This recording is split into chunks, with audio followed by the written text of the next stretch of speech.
welcome back to Alter Ego, episode 3. I look kind of shitty today. Wow.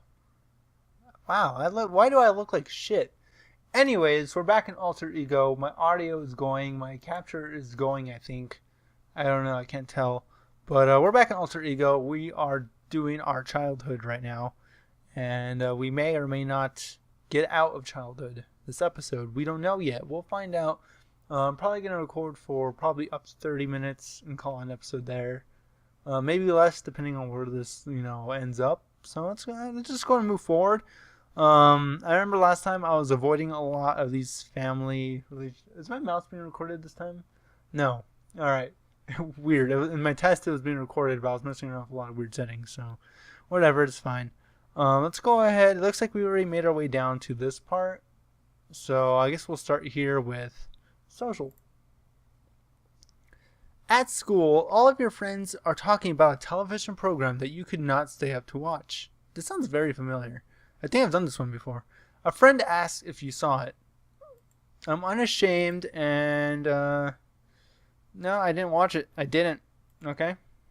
Your confidence keeps them from making fun of you. Someone even offers to let you sleep over at his house next time it is on. Sometimes friends can be really sweet.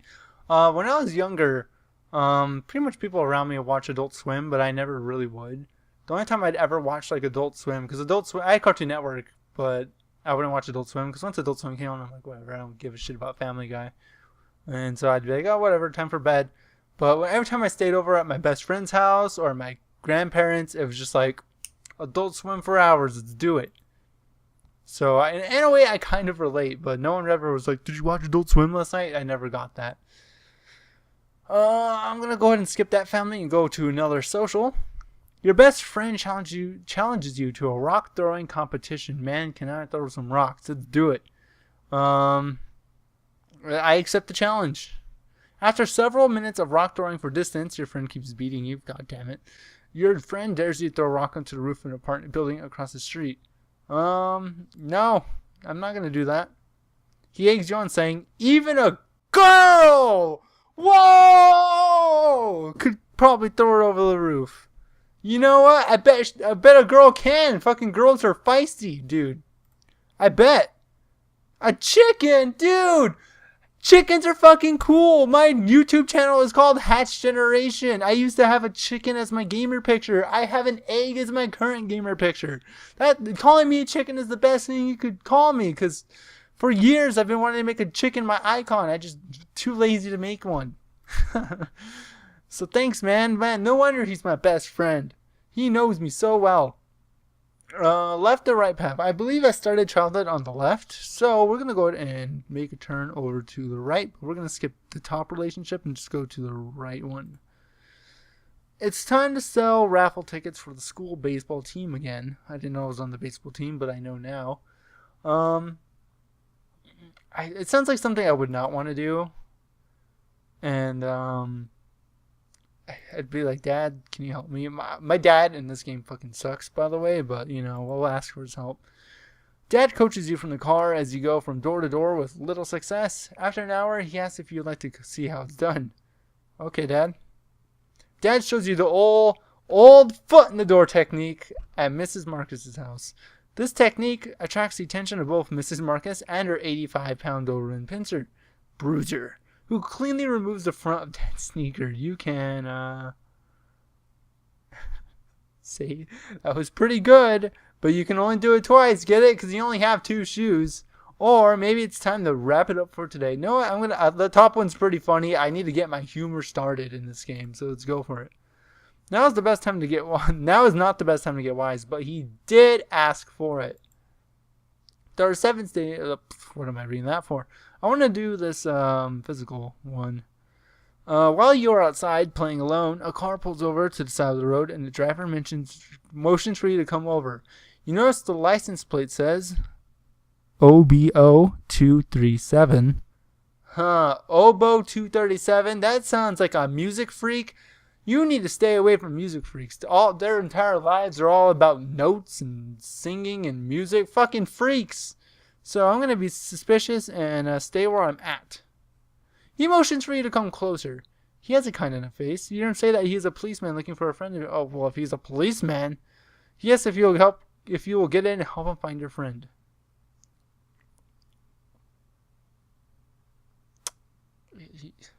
Get the fuck out of there.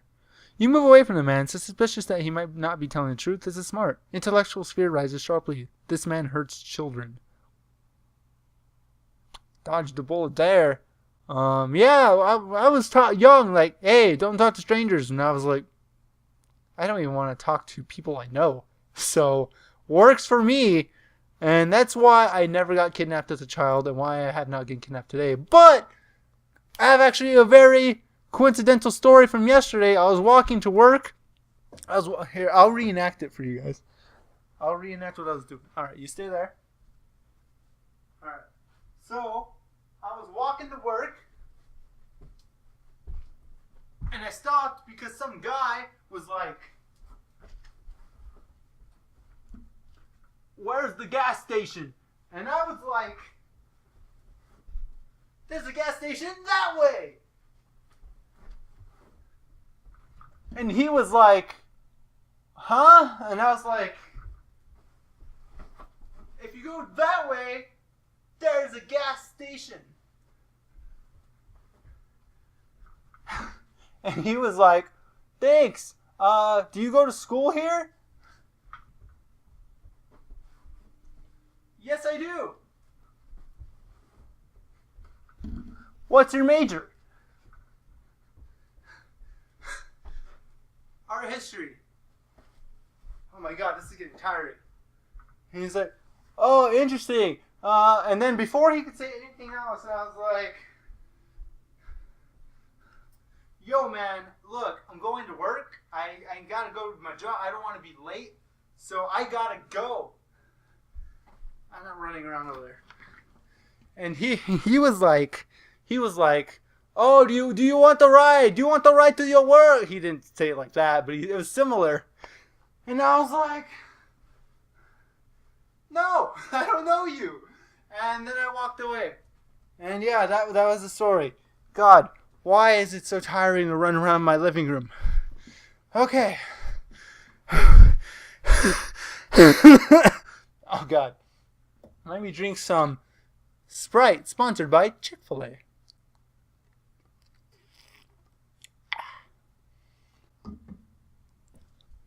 Alright, let's go on to emotional. Show off some emotions. You've just turned off the television set, and your room is pitch dark. My cat is jumping on the table. Yeah, there he is. He's right there. Through the shadows, you notice that your closet door is open just a crack. You can almost see the image of a black hooded axe murderer squinting at you through the door. He's waiting for you to close your eyes and fall asleep. Man, fucking cat. Look, Chick-fil-A, I'm such a great sponsor that my cat enjoys your Sprite. So give me the real sponsorship. And he just fucking yawned. He's like, Dad, oh God, this commercial's boring. Can you stop licking my cup? He's not licking like the straw. He's licking the side of it because it's sweaty.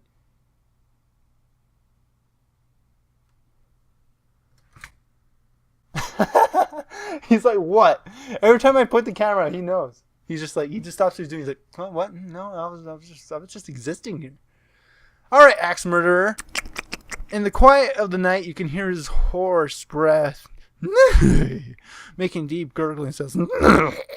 You look away from the door, then look back. It's open a bit further than it was the last time. If you can only make it to the closet and shut the door tight, you know he won't be able to get out and murder you. It's not like he has an axe and could just axe his way out. The morning light will destroy him, because that's how axe murderers die. And you won't have to worry about seeing him when you wake up. You know what? I'm fucking terrified as shit. I'm just going to stay under my covers, because by my logic, my covers will protect me because he can't get in. So, stop licking your ass. You're convinced yourself that you are a goner. Your heart is pounding through your chest. Thump, thump, thump. All of a sudden, the covers rise mysteriously. You scream. Ah! It's Trusty Goodo, your dog. He runs out of the room howling. He wants no part of you for the rest of the night. I just scared Trusty Goodo. That's his name. It's not that his name is Goodo and he's trusty. His name is Trusty Goodo because the T is capitalized in Trusty. So, what kind of dog name is that? Editor, censor that. Yeah, we don't want. We need that monetization on YouTube. Oh wait, I'm not even partnered. Okay, never mind. I guess leave it in. All right, let's go to. I said I was gonna stick to the right side, so let's do social. Jill Brady is always untying her shoes and running away. Oh my God, here comes the girls. Man, the girls are gonna be the death of us in this game. Today she's wearing a skirt, dude. Skirts are hot. She is bent over. Girls bending over are hot. Picking up a pile of books from the floor. Dude, books are hot. I am a growing boy. I'm a little mischievous. Or am I absorbed in more important things like my cat licking that? Where'd he go? He's over there.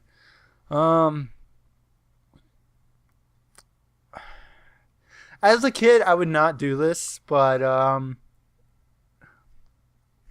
let's do it. You think of two ways they can get back at stupid Jill. You can run by and lift her skirt up over her head, damn, or run and push her so she falls. Dude, I'm gonna push that bitch. When I was 5 years old in kindergarten, some bitch pushed me onto the asphalt, and I got this scar. Do you see that little black mark? Editor, put an arrow at it. Yeah, right there. Yeah, I got that scar because when I was 5 years old, not in 5th grade, this bitch pushed me, and I was like, you know what? This is my way of getting back at her. Her name was, I think her name was Ashley. I don't remember her name because that bitch is irrelevant to my life now because she moved away after that. She did a hit and run on me, so I'm gonna run and push this bitch. That was mean. You could have hurt her like that. Fortunately, you didn't. She only bothers you because she has a crush on you. I know that's not important to you now, but later when she turns into a beautiful young woman, you'll be wishing that she could pay attention by removing more than your shoe. Whoa! Whoa! My socks? No, man, my feet are gross. Next chapter.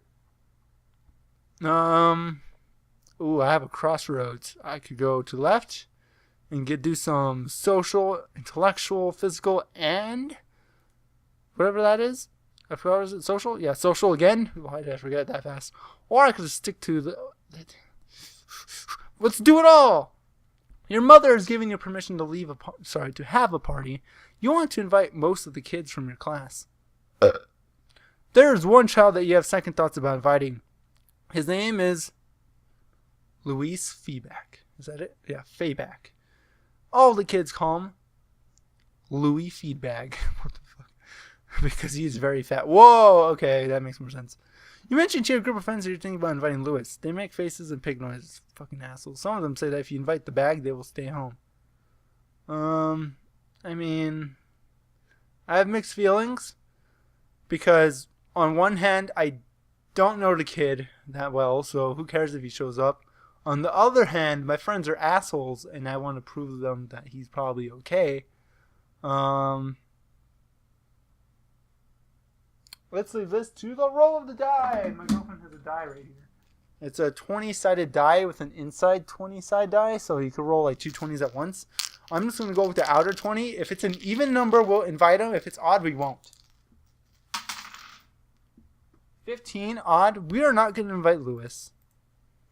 Louis has heard from other people in school that you were thinking about inviting him. Although he was prepared for rejection, it has happened so many times he could expect nothing else, there was still a glimmer of hope. He spends the night of your party crying and eating to fill up the emptiness of having no friends.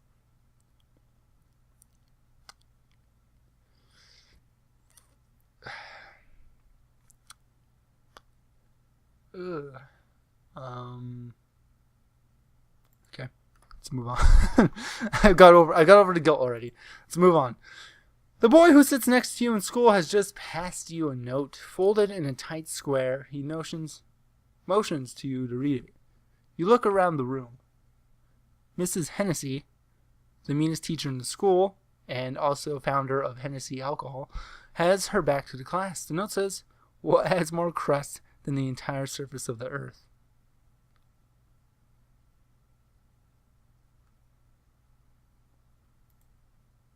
I'm curious. I do want to know what has more crust than the entire surface of the earth.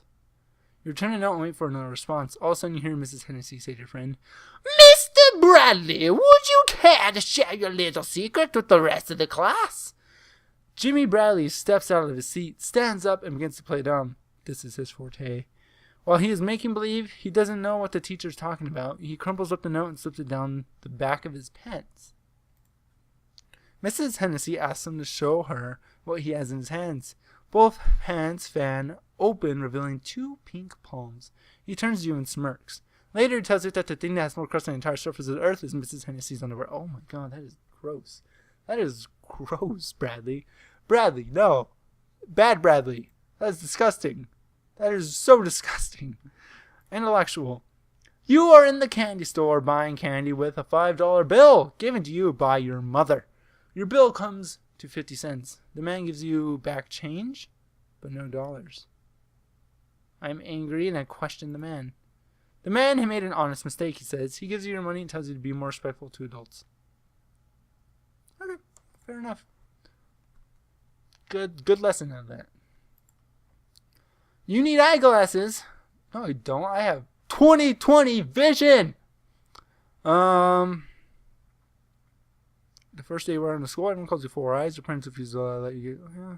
I'm self-conscious, but I'll wear the glasses and tolerate the names. The social status suggests that you'll eventually get the support you need to overcome your self-conscious. That never happened in my school. Like, you got glasses in school. It was just like, all right, you have glasses. Like, cool. No one gives a fuck. And as you get older, people are like, man, you look so good at glasses. Why'd you get contacts? Glasses are so you. And then, so yeah, and or to be like, oh, you got contacts. Cool. Or not. Who cares? And that's pretty much the extent of that. All right, let's go to social. Your teacher and your mother have traded recipes for an upcoming bake sale. Before you leave school, your teacher asks if you would be kind enough to run a booth at the bake sale, especially for her. Immediately, your friends give a snicker behind your back. I'm flattered. I don't want to do it, but I'm not going to call it a stupid bake sale. I'm embarrassed but compliant. I'll just say yes, ma'am. Sure, I'll do it. Your friends call you a brown nose and a teacher's pet. That also never happened in my school. Your current level of hostility suggests that this would make you lash out at them. You get into a fist fight with one of the other boys and a teacher takes you off the sale. I'll take it. Cool, now I don't have to do a bake sale. I don't think I would ever get in a fight, considering I've never been in a fight. But sure. This isn't necessarily a reflection of me, but this is what I'm reflecting of me now. So it makes sense. Maybe now if I turn into like a 6-year-old, I'd probably punch a kid in the face. But previous 6-year-old kid me would be like, nah! So we've been doing a lot of socials, and intellectual might be kind of nice. How about this? I'm going to start skipping every other one in any direction I want to go in. How about that? Let's do that. So we'll do this social. Your friend has borrowed $1 from you and has been promising to pay you back for weeks. Every time you ask him for the money, he puts you off. It was just $1. Just forget it, man. Perhaps you shouldn't have been so quick to let him off the hook. Maybe you were thinking that asking for the money back would jeopardize your friendship. It probably wouldn't have. If it did, he wouldn't really be a friend, would he? I guess, but it was only $1. If it was like $10 and he would not fork it up, I'd be like, fuck you. Keep the $10. Alright? And never talk to me again. But this is just $1. So it's not even really a loss. $1 is nothing. Now $21, that's something. And so now let's do this one. I'm just gonna jump around now. Who founded the American Federation of Labor? Oh, that was John Smith. It was not John Smith. Who was the first vice president of the United States? That was John Adams. I know that one. Who was the first ruler to consolidate the Slavic tribes? I've never seen any of these names. John Lennon? It was not John Lennon. John Lennon. No one knows that about John Lennon. Which one of the scientists credited for the discovery of oxygen? Davis. No. Who wrote The Great Gatsby? William. No. Was it Faulkner or was it Fitzgerald? It's not Joyce. It's It's either Fitzgerald or... Do I have the book? No, I don't. I don't have the book. Shit. I know it's one of... I'm going to go Fitzgerald. I read that in high school. All right. I don't know what was the outcome of that, but moving on. Let's do both of these emotionals. What time are we at, by the way? Just over 20 minutes. Okay. Warning. This episode contains subject matter of sexual nature. Do you wish you could... Fuck yeah, dude. Let's do it. In the schoolyard, your friends are sitting around discussing something very secretively. You go over to see what's going on, and you hear one of them say something very strange. It has to do with the way you were made. I'm skeptical. Like, huh? What? I'm gonna go ask my mom. Be like, Mom, did Dad stick his vagina on your penis? Wait, that was backwards. That was not right. No wonder I'm confused about how I was made. Because I'm like, what? Dad has a vagina, Mom has a penis. No, I got it backwards. But let's ask her. You find it difficult to believe, but you have seen Wild Kingdom enough times to know that anything is possible. You confront your mother with the information as you remember hearing it. Mom, is it true that you have a penis? Your choice for allegedly topic of conversation catches Mom off guard. Later, you have a nice discussion about how babies are born. She stresses the love aspect, but neglects to tell you that practicing the real thing can be fun too. You may find this out for yourself later. Next chapter. While walking around in the store with your friend, you notice that he sneaks a small item in his pocket. Whoa. You ask him what he's doing and tells you how easy to shoplift, saying they never check kids. I'm gonna refuse to stay with him. You get angry with him for jeopardizing you by stealing. Unfortunately, you haven't noticed that he has sneaked a pack of playing cards in your jacket pocket. The manager sees them, accuses you of stealing, and calls home. Because you're trustworthy, Mom believes that you were framed. It's probably what would happen in real life, so... I've never stolen anything. Alright, let's do this left side. Warning, this episode contains subject matter of sexual nature. Fuck yeah, let's do it, man. This is like an episode of Game of Thrones. Dude, this episode rated M for maturity. You are in the house alone while you are exploring the drawers. You notice a stack of Playboy magazines underneath the pile of clothing. I am interested. I'm going to examine them. The middle page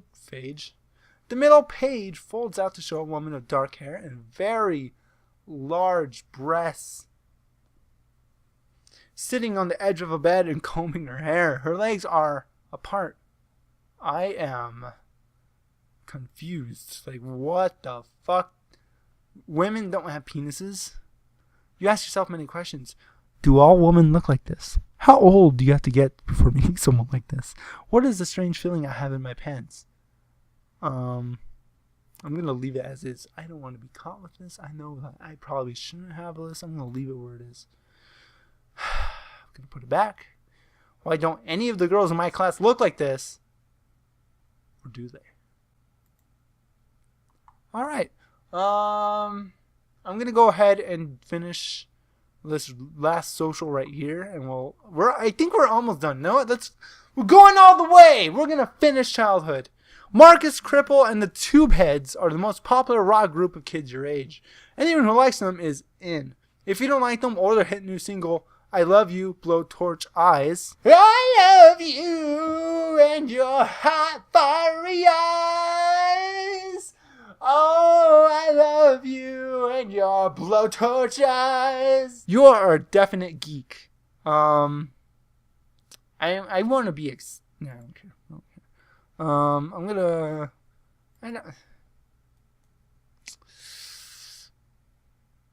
I mean, you know what? They have good music. I'm unconcerned, but I'll buy the album. I could just buy it, just be like, oh, I'll listen to it. I don't care if I like it or not, but apparently I gotta care about my peer acceptance. Let's buy the album, because that single sounds hot. Like Blowtorch Eyes. Let's go! You lay it gently on the table and listen to the hard driving sounds of lead singer Marcus Cripple. Oh, wait, hold on. I love you, blowtorch eyes. When I kiss you, my heart fries. With your looks, you paralyze. Put my love on your burner. I'm your biggest yawner. Blowtorch eyes.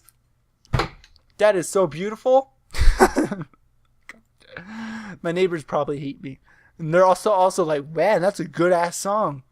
Let's go ahead and go straight down to social. Mr. Quincy is the toughest teacher in your school. One day you forget to put your homework in with the rest of the items you need for school. Quincy asks where your homework is. You tell him you forgot it. He says, come on now. You can be more creative than that. Well, I'm just being honest. Why don't you tell him something more believable? Like, Mr. Quincy, I did my homework when my dog threw up on it. Everyone in class laughs hard at your expense. Mr. Quincy gives you a punishment assignment to do in addition to the work you have not handed in. He says, what have you got to say to yourself, mister?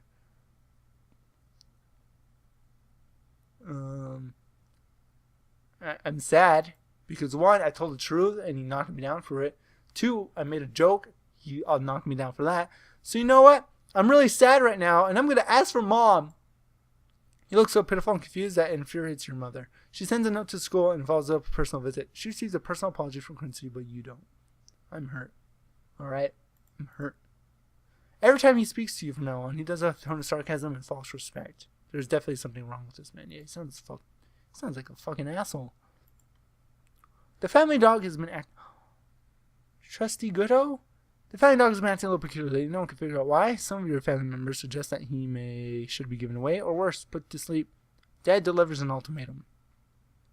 The dog must shape up or ship out. You're the only one in the house who can take the responsibility for getting him back to shape.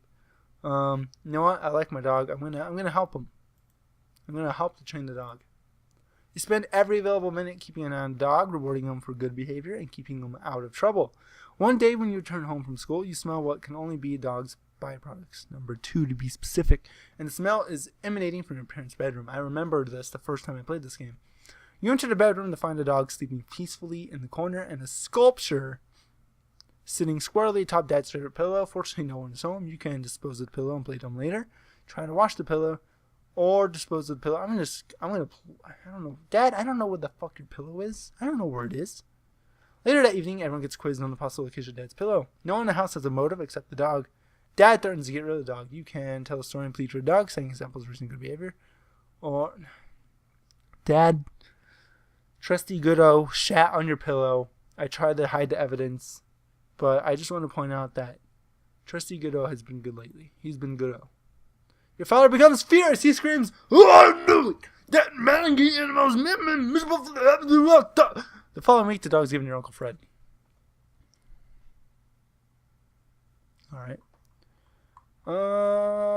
Man, we're so close to the end, but I hit over 30 minutes. So, I'm sorry we did not finish Childhood this episode, but we only have a little bit more. So next episode we will finish Childhood and we'll start. I think it starts as Teenager next. So we'll start that. And thank you guys for watching this episode of Alter Ego. Hopefully this episode comes out soon and I don't clap loudly into your ears anymore. See you guys next time.